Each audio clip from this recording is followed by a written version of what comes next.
break the sound barrier during a form.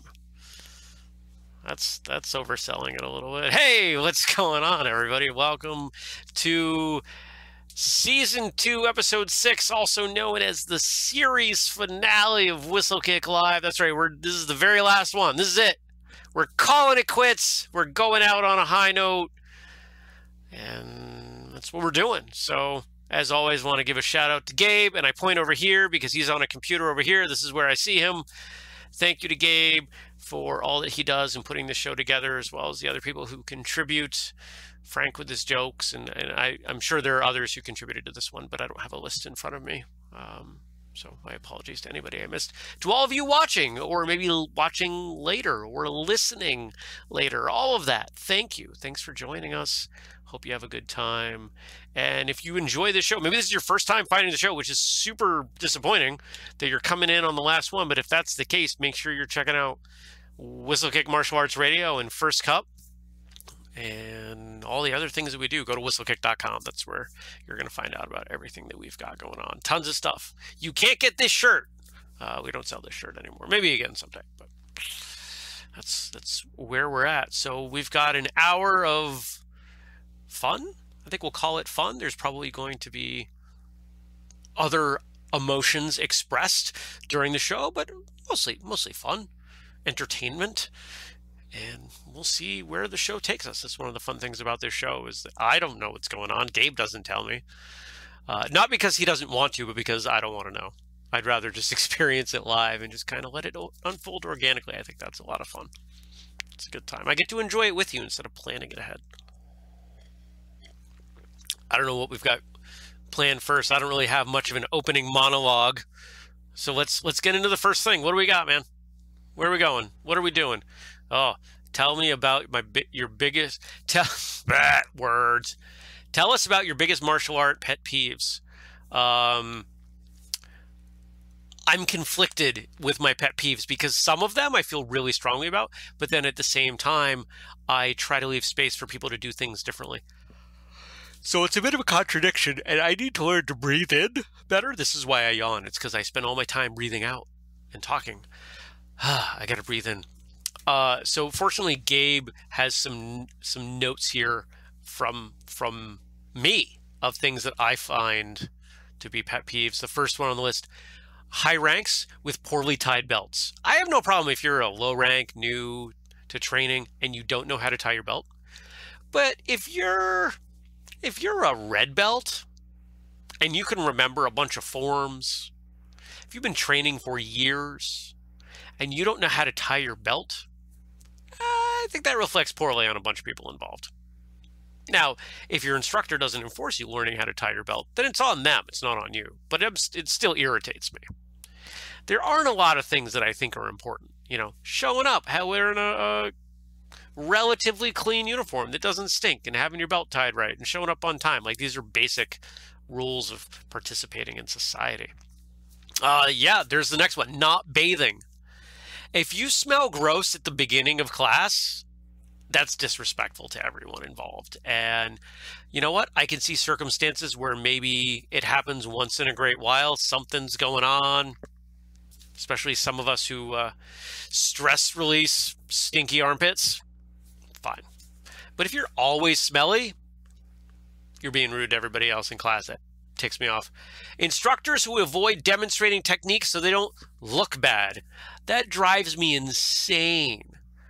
There are instructors who maybe physically aren't what they used to be, and they seem to think that because they're not as good as they used to be, they would rather, I don't know, not demonstrate techniques and have the mystique of their skills maintained, you know, have people whisper about them. That's just dumb. Don't be dumb. Show people. One of the things I find most admirable is when a high-ranking martial artist is willing to admit that they don't know something or do something imperfectly, and they're working to get better. What better leadership is there than that? Sharp and uncut toenails. Just stop it. I'll cut off your toes. And then the last one on my list: conscious disrespect. I think that one's pretty obvious. Do we have anybody else? Did you ask that question of anyone else? Whether or not they... No, we didn't ask anybody else. I don't know if there's... Gabe's mom is in the chat. That's cool. I don't know if anybody else has any pet peeves. I think Andrew wants me to talk about your new YouTube channel. Okay. Is this a good time to do that? Sure. Okay, cool. So since the last episode, I launched a personal YouTube channel, another one. There are several, but this one is called Jeremy Lesniak Martial Arts. You can find it. We are not going to link it from anything Whistlekick. This is probably the only time it's going to be referenced on anything Whistlekick. And why are we doing that? Or why are we not doing that? Because some of the videos that I'm going to put out are going to say, here's how I think you should do this versus how I think you should not do this. And that breaks one of Whistlekick's rules about being style agnostic. Whistlekick is style agnostic. I am not. So that's where we are. Some of the first, what was it, the first 7 videos are, here are some thoughts on teaching a front kick. And here are thoughts on what augmented or double arm blocks are. And if you search for Jeremy Lesniak Martial Arts on YouTube, you will find it. There are only a few Jeremy Lesniaks, and none of the others do martial arts. So we've got some highlights now from season 1, episodes 1 through 4. What's going on here? What do we got? Episode 1, which was me in front of the fire being awful. What's one of your funniest memories from training? My back sweat so much with those first episodes. Gabe says, during a break at a karate camp, I walked by a group of girls sitting together and overheard, that's why I was thinking about putting blueberries in his ears. Brett Calloway, my first day of Hapkido, an armband was being performed on me during sparring. The guy squeezed so hard he passed gas really loudly right in my face. I accidentally called him an SOB. My instructor was kind of upset with me until he smelled it and then called him an SOB himself. Oh, that's wonderful. I love it. Any others? Any others? Most memorable testing experience? Gabe has like 7 windows he's managing right now, and I don't want to step on him, so that hence the delay. Padme says, my husband, who's also my student, decided on his own that his test for yellow belt needed to be epic. An epic yellow belt test, setting the bar high. So he took off on a nearly 20-mile bike ride before his test, carrying boards to break. Years later, at the end of his black belt test, which included the same bike ride and a Zumba class, I gave him 2 Rubik's Cubes to complete. One was the basic regular colors, but the other one was shades of gray and black. He was so wiped out that he could not separate what colors were which. Ha! That is epic. That is setting the bar high. Kudos. Kudos on that one. You know, I think testing is a great time to figure out what you're made of. You know, what is your capacity? And then prove to yourself that those rules don't exist. Of course, the higher rank you get, the more I think appropriate that is. Matt says his pet peeve is arrogance. That's kind of generic, Matt. I'm going to pick on you. What's your weirdest martial arts superstition? Well, I paint my toenails before black belt tests in Taekwondo. I don't know if that's a superstition. It's not like I feel like I'm not going to do well if I don't do that. Do I have any other superstitions? No, I do not. Let's work on that breathing thing so I yawn less. Jenny says, the night before a competition or test, I have to watch The Karate Kid. Don't we all?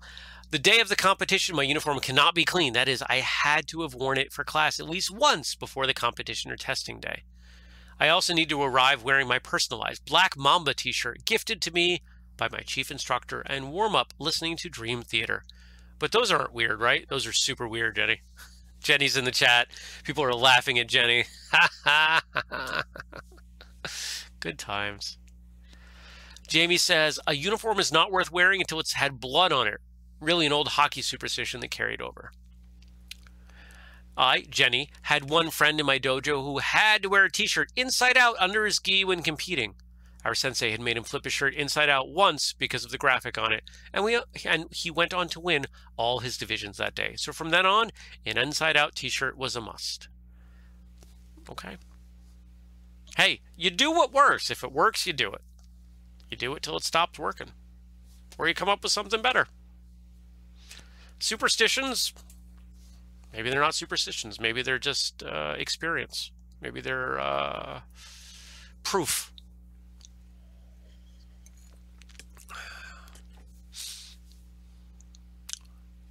What is next? We're following up on Matt. Matt says his pet peeve is arrogance. He elaborated those. If you see me like looking weird, it's because the arm from the camera is right in front of the screen, so I can't always see the words. He elaborated those who lack humbleness, humility. Also, my computer is lagging. Great. I'm glad the technical issues aren't on my end this time. That's awesome. All right, apparently we're doing trivia. Once you see the first question, write your answer down. That's so much longer. Ugh. Okay. Once you see your first question, write your answer down. Don't answer out loud or in the chat, and the answers will be revealed at the end of the show. All right. Okay, I'm ready. Let's do it. Hold on. I'm yawning. I'm going to read the questions for the benefit of the people who listen in audio form later. What was the very first topic discussed on the first episode of Whistlekick Live? You write this like I should remember. We've covered a lot of ground in a year and a half, Gabe. I don't know. I'm guessing. Are you advancing the slides? Andrew says, oh my God, I hate you, Gabe. That's an insane question. How are martial artists sometimes like crabs? Oh, I know this one. It's a great picture of a bucket of crabs. Oh, that's not a trivia question. I want you to talk about it.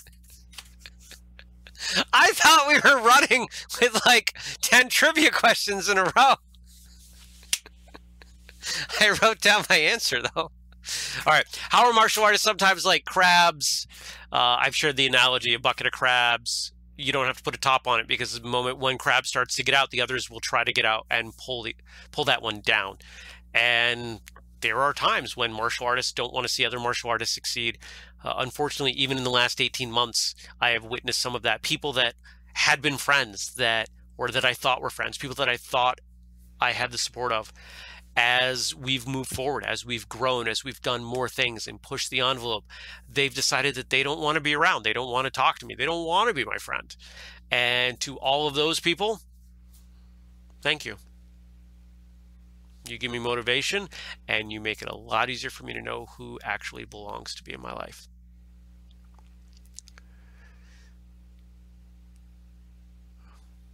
Are we just rolling into this? Is this an answer to a question? No, there's no, just, okay. Gabe says, I am not naturally flexible, but training in the martial arts has helped me tremendously. This has nothing to do with being a crab. Gaining flexibility not only helps me kick people in the head, but also with my job when I need to climb or step over something. Anyone else experience a non-martial art benefit from training in the martial arts? The ability to close cabinets with my foot.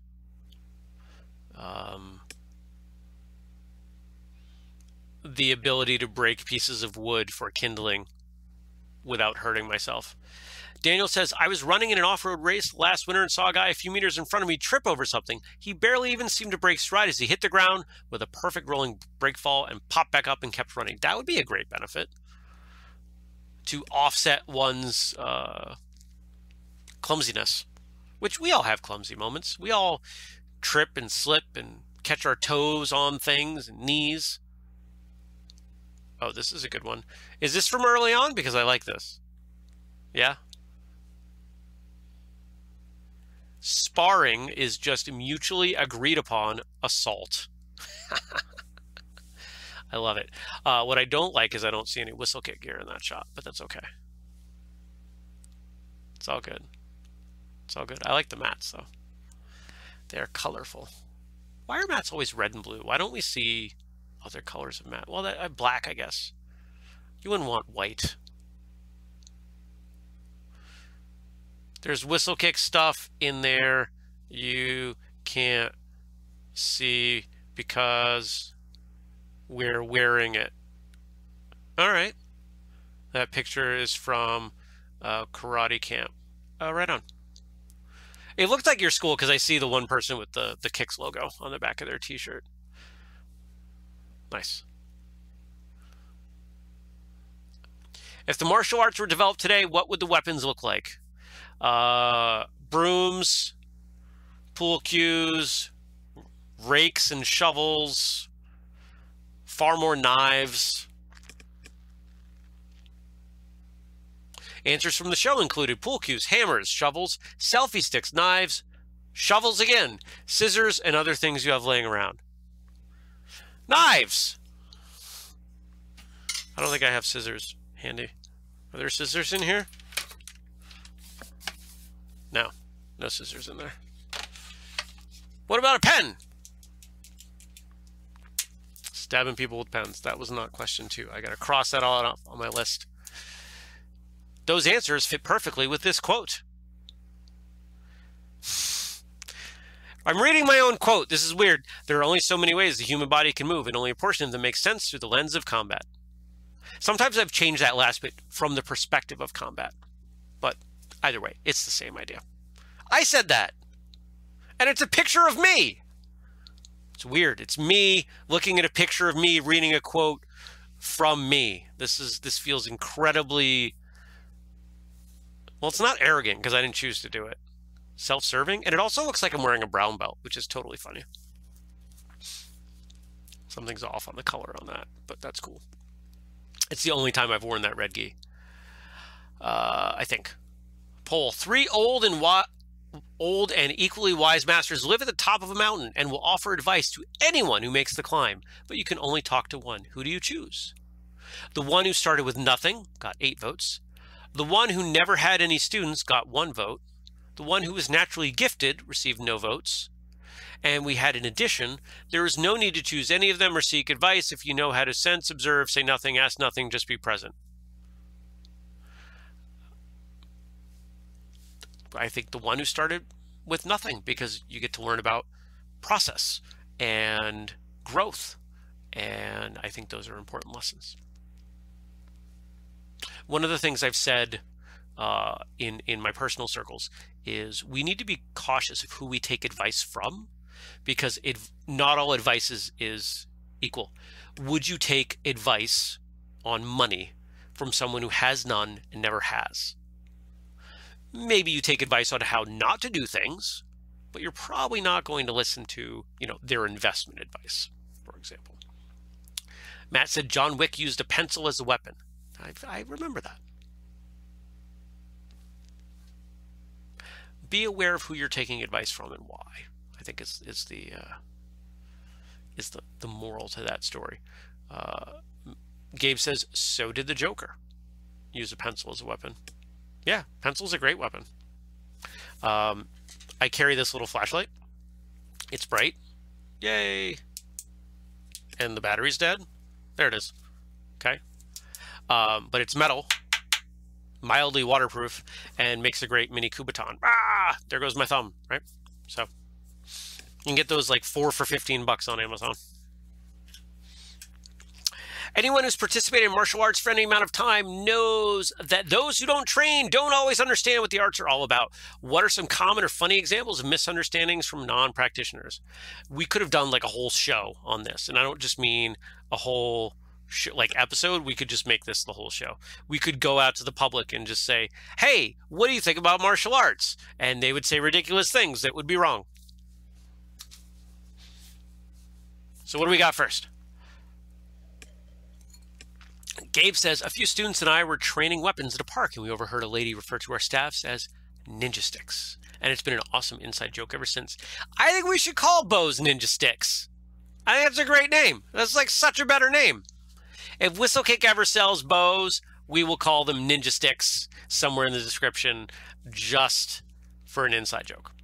Jenny says, I was asked if I had to put that I was a martial artist on my passport application by someone who was sure they had read you couldn't travel internationally without letting the authorities know you had been trained in the martial arts. That's what I have to say about that. Next trivia question. Which episode or episodes had significant technical issues?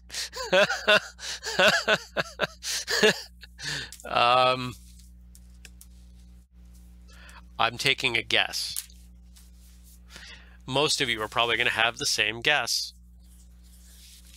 Jenny says she would totally buy a Whistlekick ninja stick. And she even trademarked it.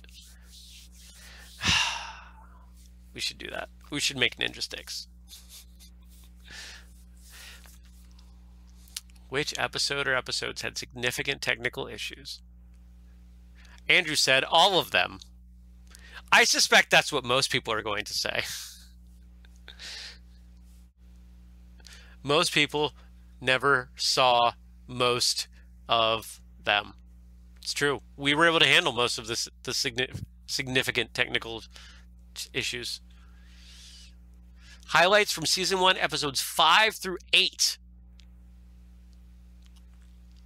Martial arts problems number 12. She gave you a romantic hug, but your mind goes to the next step, and it's someone with, I don't know if that qualifies as a hip throw, because the dude being thrown is up there. Like, I guess it counts as a hip throw, but that's a brutal hip throw. That is going to hurt when he hits. Gabe says, I would call that a shoulder throw. I could see that, but that doesn't appear to be the lever point. The hip still seems to be my guess is there was a step backwards and a big hip pop, which created that momentum. That's my guess from my 8 classes of judo. So much judo. You know you're a martial artist if everyone around you. Let's try reading better.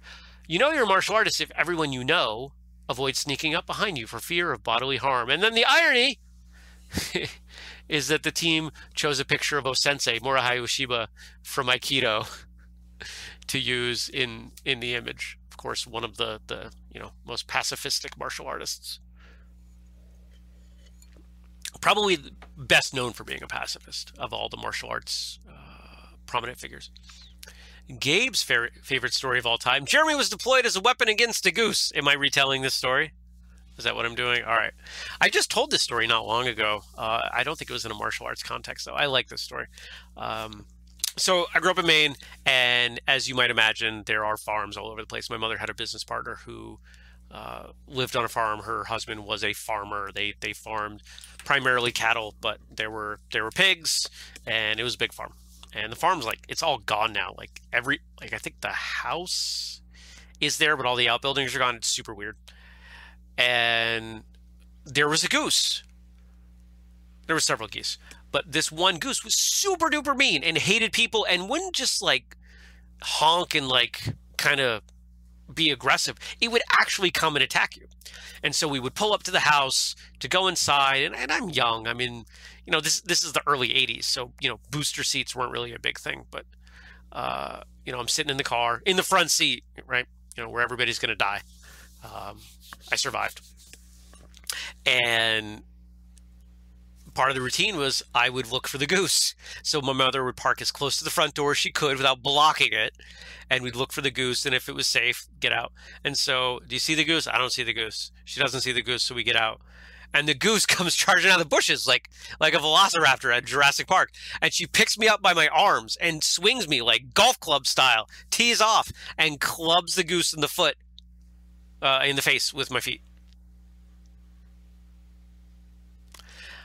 Dennis Campos saying that the throw, a couple slides back, looks like Ippon Sogi Nage. Dennis, what's the English translation of that, please?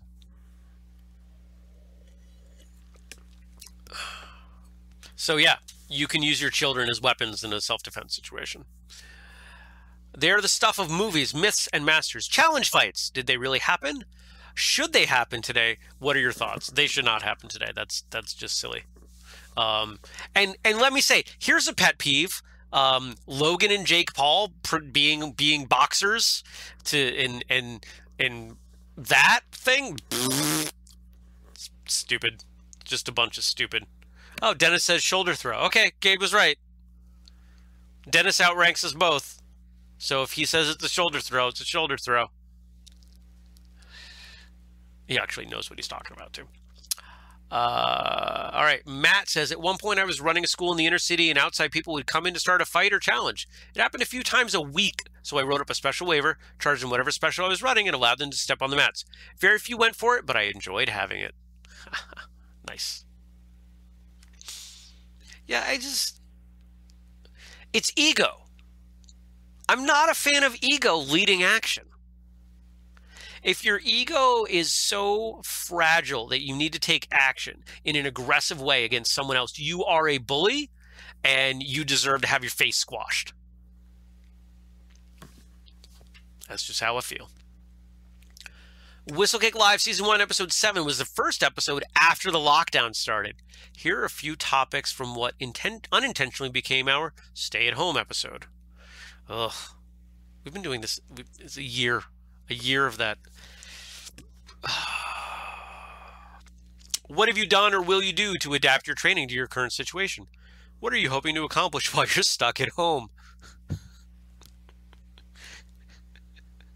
We all had these grand plans of all these things that we were going to do for like the 30 days we were going to be stuck at home. And now I feel like so many people's at-home training has just become I wash my uniform. I kick the wall. That's pretty much my training. Oh, what did I say? I think a lot of people know that I kick things constantly. If I walk by certain walls, door frames, or my stand-up bag, it adds up to a few dozen kicks every day that otherwise I wouldn't get. That's pretty much still the majority of my training. Jenny says, luckily I married one of my instructors, so I'm still able to learn curriculum while the school is closed. I'm well aware of the privilege I have, and I have no shame. Yeah, and now there's a baby. Many schools move classes online, while others adjusted class sizes, both out of a heart to help. What can the martial arts community do to not only help ourselves and each other, but also the general public? Am I speaking to this from past tense or current tense? Whatever you want. Okay.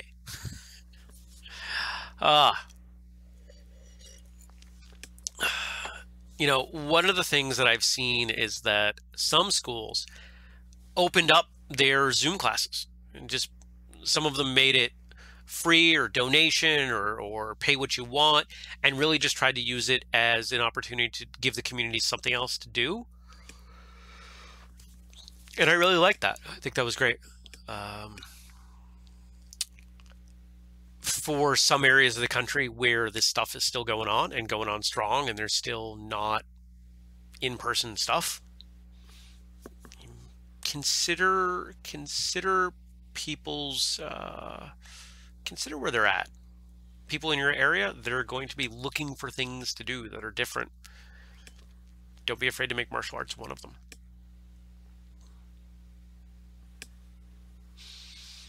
This lockdown has forced us to rely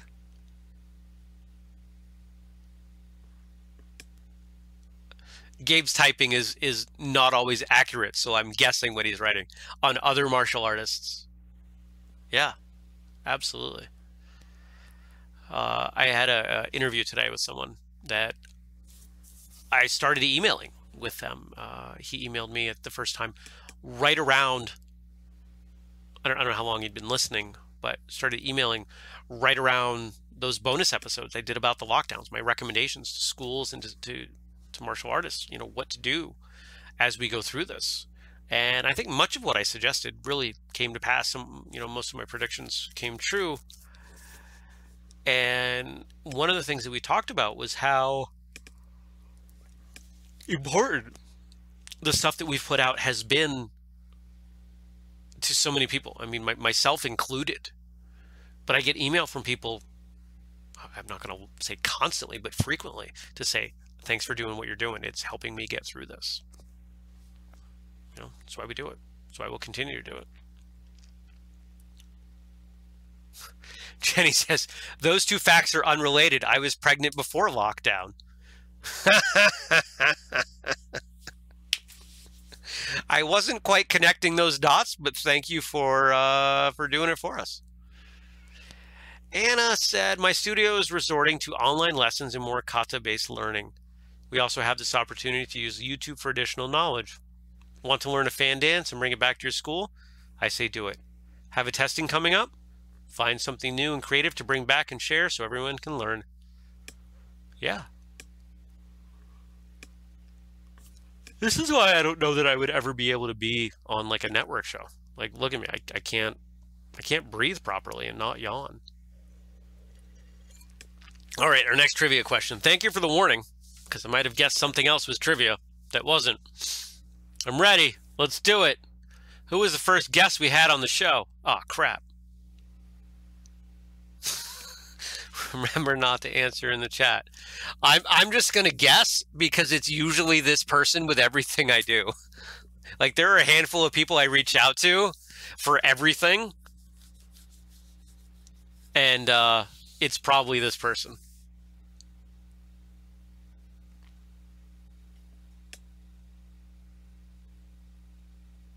Yeah, I think it was this person. The more I'm thinking about it.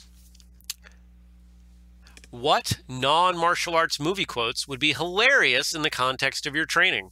All of them. Pretty much all of them. Here's some good ones. You keep using that word. I do not think it means what you think it means. From The Princess Bride. Resistance is futile. The Borg from Star Trek. You're going to learn, all right. All right, all right, all right. From Kevin Hart's stand-up comedy. It's all in the hips. Yeah, it's all in the hips. From Happy Gilmore. Don't act like you're not impressed. From Anchorman. I've been saved by my pinchers of power. From The Goonies. I have spoken, and this is the way. From The Mandalorian. I feel like pretty much any like prominent quote would work. Oh, Frank is sending me. Hold on, I lost Gabe.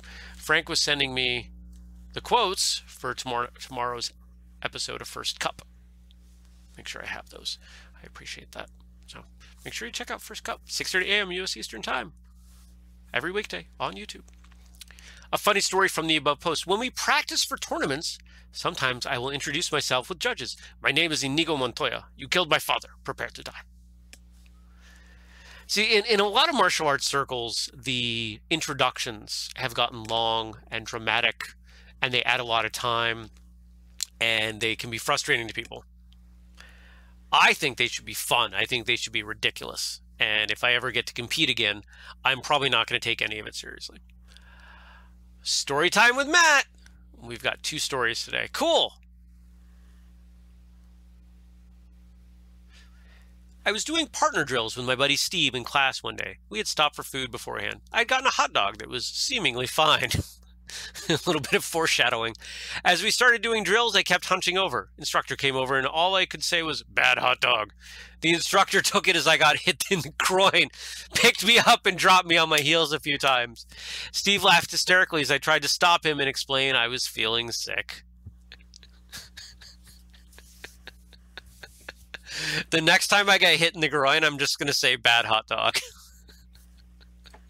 I love it. And the second one. My buddy Joe was doing a mat chat at the end of class. He was talking about nutrition. As he gets to the end, he realizes the kids are staring blankly. He got a little frustrated and said, basically, stop eating crap. In an attempt to recover, he just kept talking. One of the kids raised their hand nice and slow and called out, I heard that. Yeah, you can't say anything anywhere close to a bad word in front of a kid. They're gonna... They know. They know. They will call you out on it. Kids are the worst.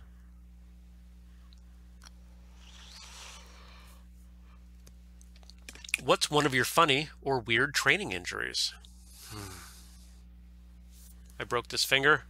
I broke this tooth and it cost me a lot of money. That's not funny though. I don't think I have any funny ones.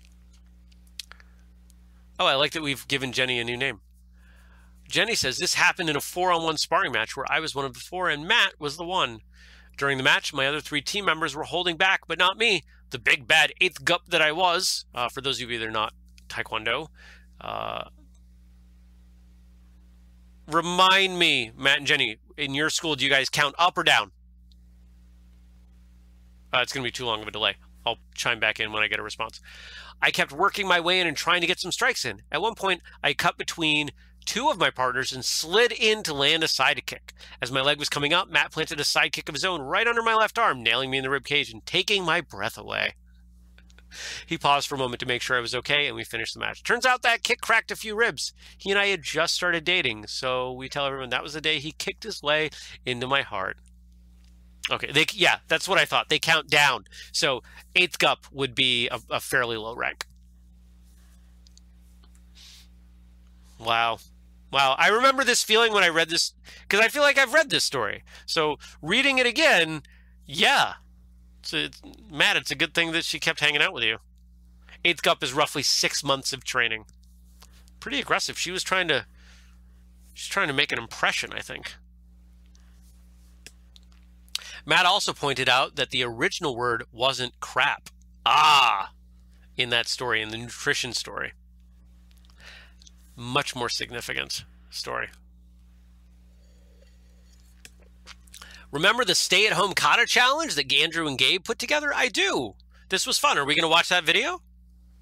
Yay. Okay. I have to do audio. Audio. Mute.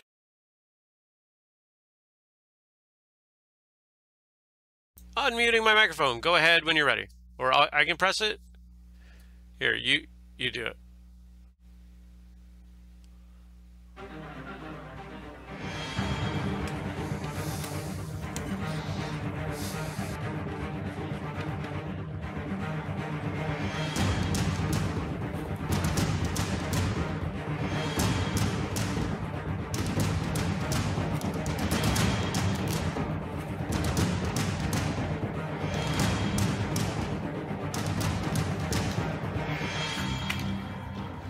For those of you that may be listening to this, it's Andrew with a hand broom and a dustpan, and Gabe with a hoe.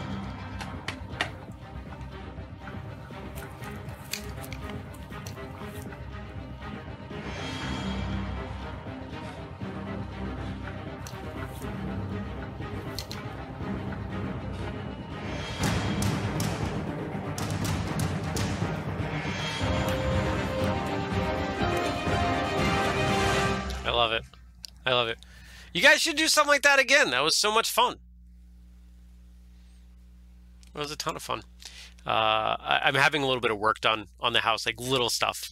You know, when you live in a house for a decade and you're like, oh, maybe I should fix that broken thing over there and replace that piece of trim there.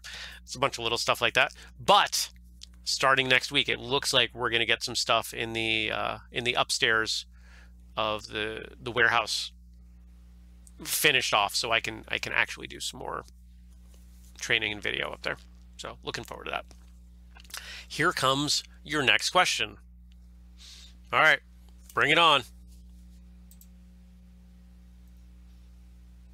What's the next question? Okay, what was the first color of gear that Whistlekick produced? I know this one. I can even tell you the SKUs. I feel like I'm cheating on this one. It wasn't pink. It's the only hint you're going to get.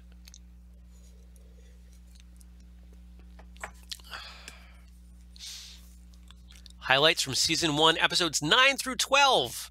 Episode 9 was the episode we went from Martial Arts Radio Live to Whistlekick Live. That was we spent a decent amount of time talking about it, because the show had kind of grown to its own thing and rebranding it and giving it its own voice. We talked about a lot of different things that we would do, hopefully in the future. I think we did all of them and much, much more. You know, I remember, was this the first episode where we had the new logo, Gabe? Episode 9? Yeah, so if you're watching, you see the variation on the Whistlekick logo that we made, and we kicked a bunch of versions back and forth. Gabe made this. This was his idea. And it was a lot of fun to collaborate on this and think about how it was going to become its own segment within the Whistlekick universe, I guess we'll say. Yeah, rock on.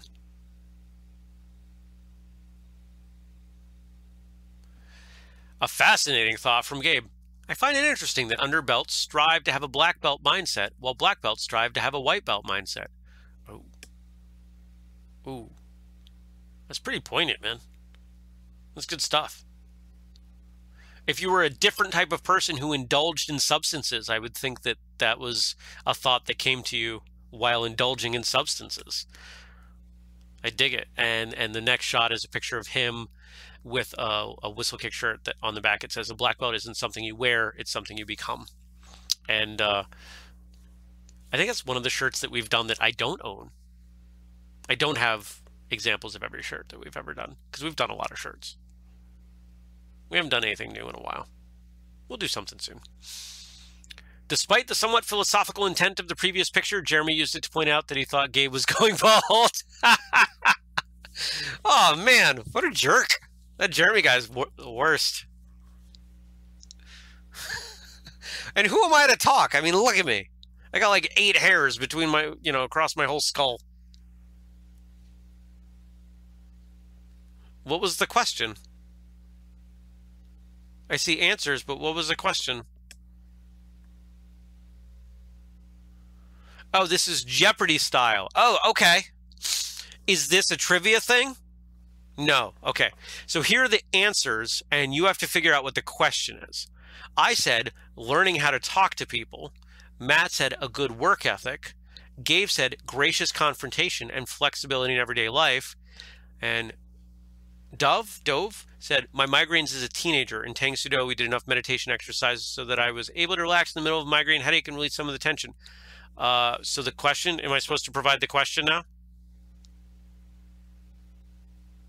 I never expected the martial arts to help with. Okay, I was pretty close. I would have said things I didn't expect the martial arts to help me with. So I was almost there. Right on. Oh, our next trivia question. What's Jeremy's favorite martial arts movie? Again, I feel like I have an advantage here. I better get this one right. What if I don't get this one right? Who gets to determine the right answer on this? If I put down an answer that's different than what Gabe has, am I wrong? That would be funny. I don't think that's going to be an issue. A typical day in the life of a martial artist. Gabe, I was talking to a friend who doesn't train in the martial arts, and he told me he didn't think training with so-called ancient weapons like swords and staffs was effective. So I picked up a 4-foot paint roller extension handle and hit him with it. He subsequently agreed with me. Yes, when someone disagrees with you, use violence to convey your opinion. That will always work. It's a great choice. Good job. Oh, what's going on in this chat over here? I don't know. It's not letting me move back.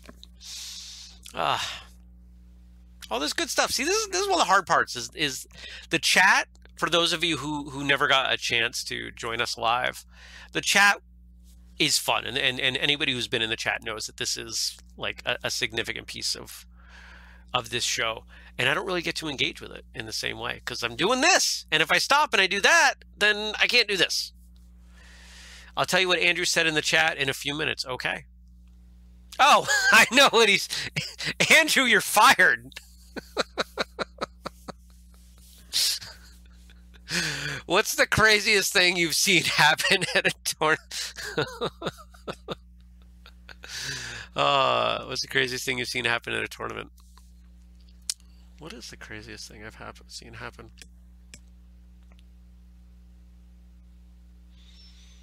I don't know that I can answer that with any of the good stories that I have without throwing someone under the bus.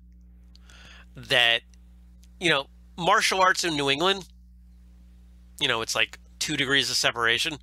Anything I say would be very easy for people to figure out who I'm talking about. So I'm just not going to go there. But let's see what answers Gabe has for us. Jenny said, I once saw a guy's windpipe collapsed by a jump spinning back kick. Oof. 3 paramedics rushed over and performed a tracheotomy, then rushed him to the hospital. We heard a couple of weeks later that he was all right. Oof. Gabe says, I saw 2 moms get in a fight over their kids' sparring match. The kids were under 10. Yeah, you shouldn't have children. Jason says, I saw a mom changing her child's belt between divisions. I asked her what she was doing, and she said, oh, my son is only a green belt in this division and a yellow belt in this one. Oh. I've seen that too. I don't really agree with that. But it takes all kinds. When you tell a non-martial artist what you do, what word do you use? For example, I do karate or I practice kung fu.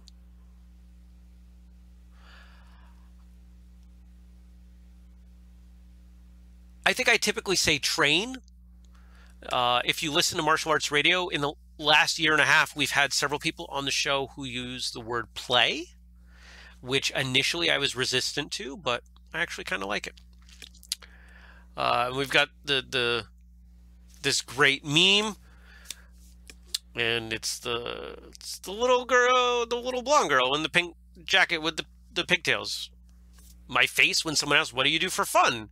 I don't know, kick things? Yeah, I like kicking things. It's fun. Andrew's answer, I do martial arts. Matt says, I teach karate martial arts. I tend to say teach more than train or do. Laura says, I break or kick stuff. And apparently I said play. Hey, I'm consistent. That's cool. It's nice to see I'm consistent. I think the verb can change. You can train, you can play, you can do, you can practice, you can teach, you can be. I think even though I would use the word play as the verb for the most part, I think my general attitude is it's not something I do, it's something I am.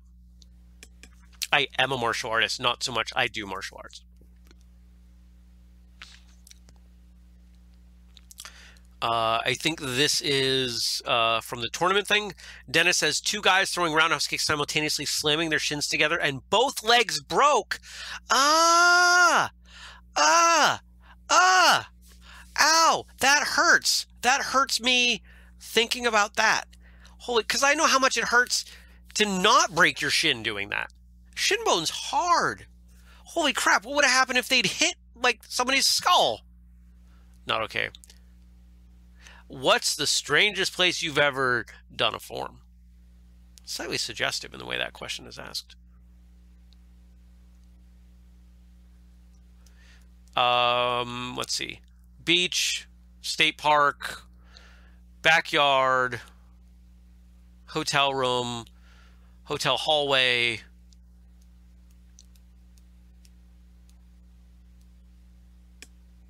roof. Matt says, my desk when in high school, outside of Friendly's, restaurant, retirement home, courthouse. Gabe says, my daughter and I did a kata in Disneyland once. Leslie says, outside the Eiffel Tower, Tokyo Tower, on top of a mountain in Switzerland, Dublin Castle. So far, I think Leslie wins. Andrew says, at a resort in Jamaica, I told all the students in the dojo that I would still be practicing every day. I recorded a kata from a different location at the resort every day. The neatest was on a wall inside of a pool. The wall was 1 to 2 inches below the surface and was about 8 inches wide. I did Naifanshi Shodan, also called Teki Shodan. Jason says, that would have to be during a parade for me. The parade kept stopping, so I had the kids start doing forms. Laura says, a cruise ship. Yeah, I've done forms in a parade. I don't know that I've done forms on a cruise ship. Yeah. I'm trying to think if there are any others. I don't think I have any other good ones. All right, our 6th trivia question. What discussion topic or game have we talked about in more episodes than any other topic? I think I know this one.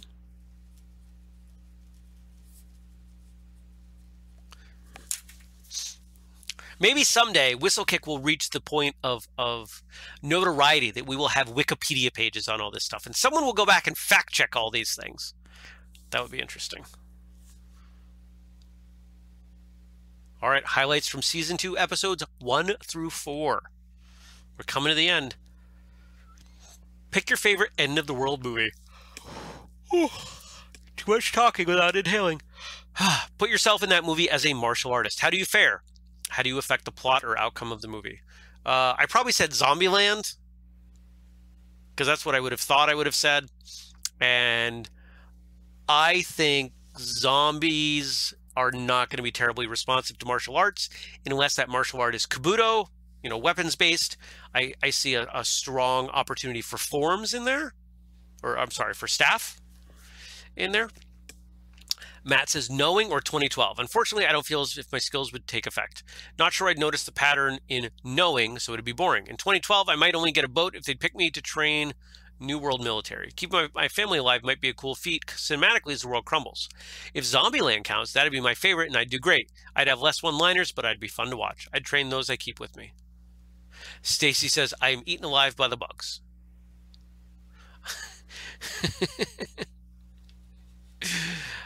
And then Gabe says, Stacy, I totally see you going crazy on those bugs, Wreck-It Ralph style. I love it. And we've got a gif of Wreck-It Ralph wrecking things.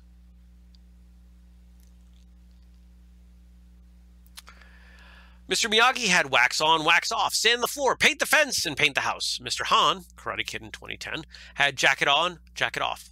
What drills have you seen or done that are like these?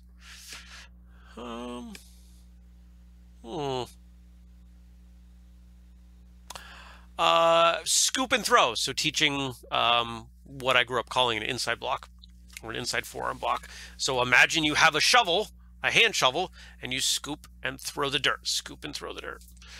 Do I have another one? I think that's the I could make an argument for keeping your knee level, like on a front kick.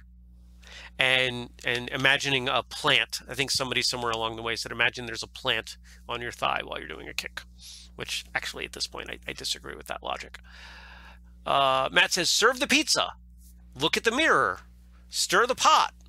It's been over 15 years. I can't remember all the names, but we used to name all the kids self-defense like that instead of the by the grab to help them.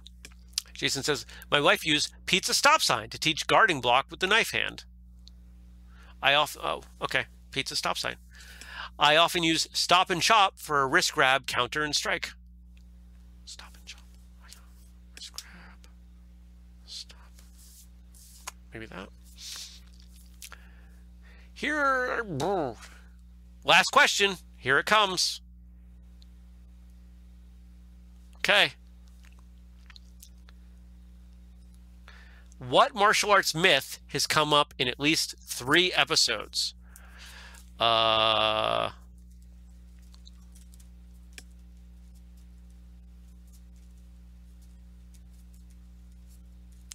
right.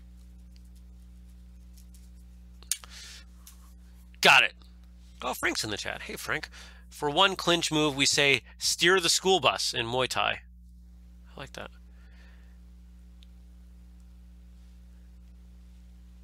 Matt says, I didn't think of Zombieland as end of the world till after someone else said it. That's entirely possible. All right, so we got the answers to the quick trivia questions. Let's see how you did. All right, I'm ready. I wrote them down. Number 1. What was the very first topic of the first episode of Whistlekick Live? Submitted by Andrew Adams. Who should be allowed to attend black belt tests? I wrote down earliest training memory, so I got that one wrong. Boo! Next, which episodes had significant technical issues? Season 1, episode 8, we had to end it about 15 minutes in because of internet load issues and did the full episode a week later. Oh, that's right. The episode that caused Jeremy to spend 3 times as much on internet access. Season 2, episode 1, couldn't hear Justin during his interview because I didn't turn the audio on.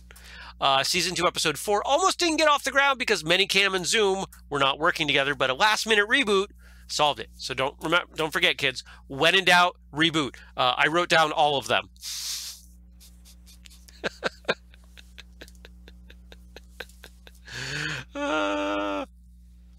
Who was the first guest we had on the show? Justin. I wrote down Jared.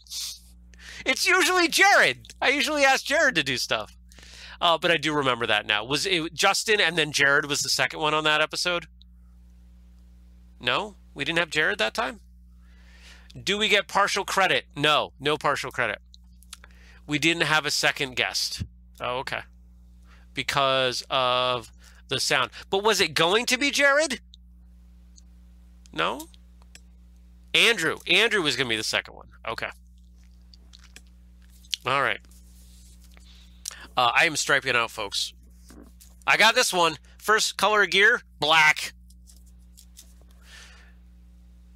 In fact, there isn't even color in the SKUs. In all the other SKUs, the stock keeping units for you retail nerds out there. Gabe, I hate you. What's Jeremy's favorite martial arts movie? It's not Best of the Best. It's Crouching Tiger. I'm giving myself that one, and you're all wrong. You're all fired. Not really. I need your help. Thank you for your help. What discussion topic have we talked about in more episodes than any other? The self-defense game. If you were attacked right now, at least 3 episodes. Season 1, episode 5, 6, and 2, episode 5. And I wrote down the improvised weapons. Yeah, so I got that one right. Woo! I'm on a streak. I got 3. Let's see. What martial arts myths have come up in at least 3 episodes? Having to register your hands as deadly weapons.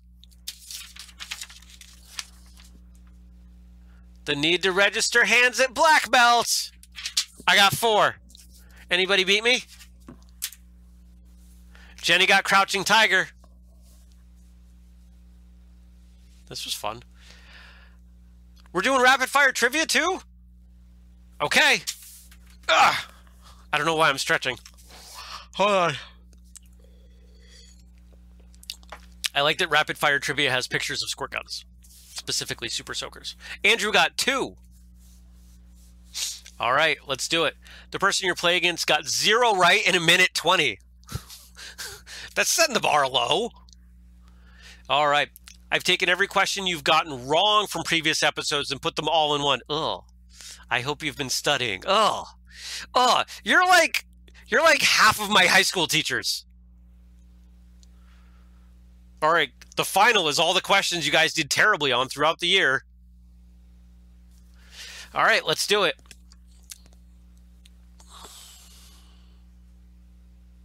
Ready, set, go. What year was The Karate Kid released? I was 1 year off last time. I think I said 83 and it's 84, or I said 84 and it's 83. So 83. When did Bruce Lee die? 65. What famous martial arts actor is also a professional bowler? I don't know. What state has most martial arts schools per capita? Florida. First martial art in the modern Olympics? Judo. Who is considered the most famous samurai? Musashi. Who is credited as the first American to teach karate in the U.S.?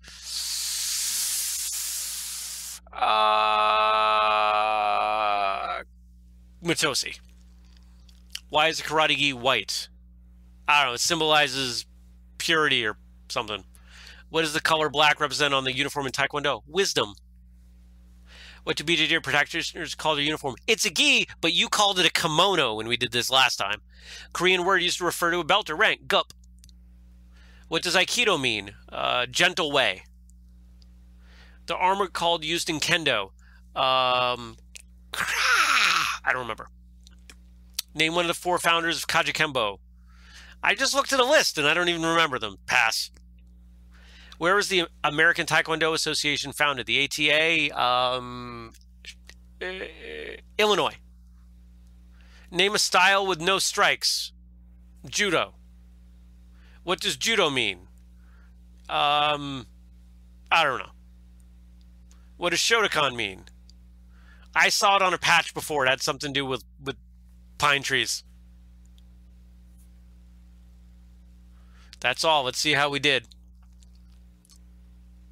It's the Looney Tunes end graphic, but my face in the middle of it. It's very flattering. Karate Kid was released in 84. I don't even remember what I said this time. Bruce Lee died in 73, way off. Jackie Chan is also a pro bowler. Rhode Island has the most martial arts schools per capita. First martial art in the modern Olympics, judo. I got that one. Most famous samurai, Musashi. I got that one. Trias. That's the one I was trying to think of, but I wasn't getting there. First American teacher. Why is a gi white? It's the undergarment. What does the color black represent in Taekwondo? Knowledge. I said wisdom. I don't know if that's the same thing. BJJ practitioners call their uniform a kimono. So what am I at? 4, 5. Korean word for belt or rank is gup. I got that one. Oh, Aikido. The way of the harmonious spirit. I didn't get that. Kendo armor. Bogu. Definitely get that. Founders Kajikembo. Adriano Emperado, Yil Chu, Joel Hawk, Frank Ordonez, and Clarence Chang. Where was the ATA founded? Omaha, Nebraska. Name a style with no strikes, judo or jiu-jitsu. I got that. What does judo mean? Gentle way. I got that. Didn't I? I think I got that. What does Shotokan mean? School of Waving Pines. I sort of got that, but half skipped it because I kind of saw the answer ahead. So I'm not going to take credit for that one. So I got like, what, 5, 6? See, I learn. I can be educated. I can get better.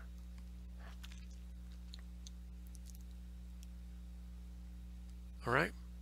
And that's a great place to end it. So those of you who have watched, I don't know if anybody's, I know that at least 2 of us have been here for every episode. Gabe and I have been here for every episode. I'm going to guess that some of you in the chat have been here for every episode. I'm curious, does anybody out there feel like they've been to every single one of these? If so, I definitely want to recognize you by name. And those of you watching or listening later, watching now, thank you. This show's been a lot of fun.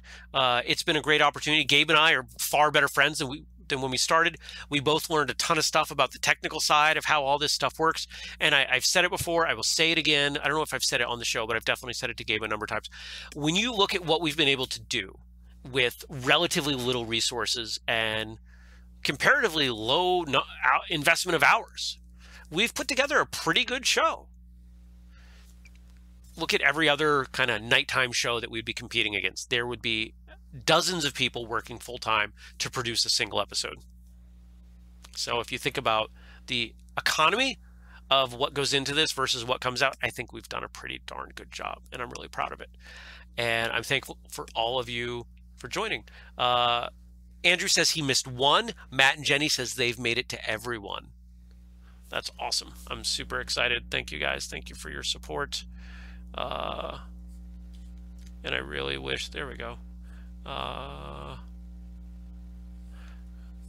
Anybody else? Anybody else? Matt says, I'll miss seeing your ugly mug each month. Matt, you have 20 opportunities a month to watch me on First Cup. There are at least 10 hours of programming in video, not to mention Andrew and I doing the video episodes of Martial Arts Radio. So you can see my face plenty of times. I'm looking at you, Matt Nather, with your goofy stories. I want to shout out Stacy and Laura, Team Smashy Smash, and they're like breaking TikTok with their videos. Between Laura and Stacy, they're in the literally tens of millions of views, and I think they started a month ago. It's kind of ridiculous. Matt's saying that he can't watch First Cup because he's on baby duty. I have no idea. The show gets recorded, man. You can watch it later. Sounds like BS to me. But yeah, if you're on TikTok, look for what is Laura's handle? Smashy Napoli. And hold on, I want to see if I can find Stacy's. I want to make sure I get these right. Bear with me. Bear with me. No, stop.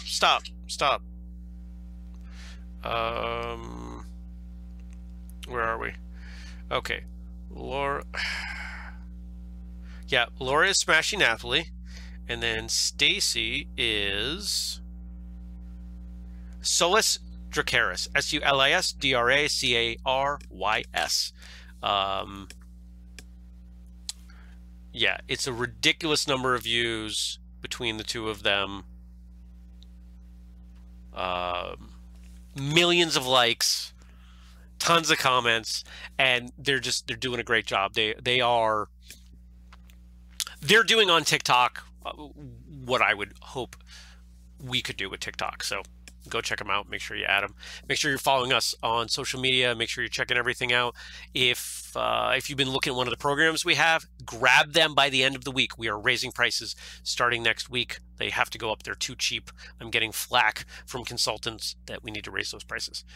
Once again, I want to shout out Gabe and thank him for all of the time that he invested into the show. He absolutely killed it. I appreciate you, my friend. And we're going to have to find something else that we can work on now that we are putting this to bed. So that is it. So thank you. And I hope to see you around in some other way, and don't be a stranger. My email address, jeremy@whistlekick.com. I want to hear from all of you.